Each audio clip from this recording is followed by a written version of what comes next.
بصوا بقى هحضر الخضره ايه خلطه المحشي معاكم. ده جزر، ودي راس الكرنبه اللي انا قلت لكم عليها قبل كده.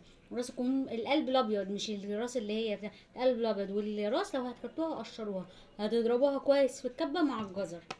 تمام، عشان ده مش بصل.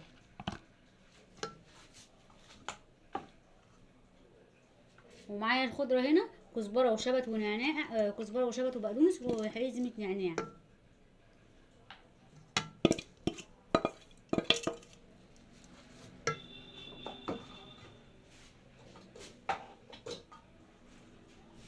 بصوا كده اقلب كل ده في بعضه.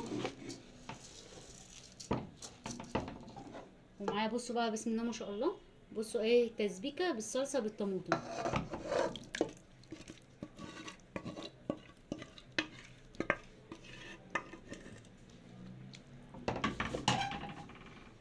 معايا دبس رمان. بصوا معايا دبس رمان، دي بيدي طعم حلو قوي في الخلطه.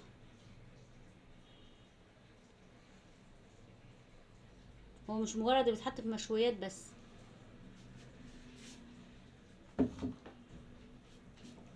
واقلب بقى كل ده في قلب بعضه. وهزود ايه الملح، لان انا كنت حاطه ايه. طبعا يا ريت تتابعوا الفيديوهات كلها، بتنزل كلها ورا بعض، عشان ايه محدش ياخد ايه فيديو واحد وما ايه ما يشوفش بقيت ايه انا بعمله فيديو فيديو. تمام،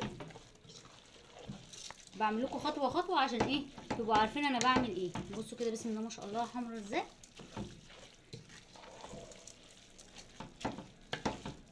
اهو بصوا كده، بصوا كده بسم الله ما شاء الله.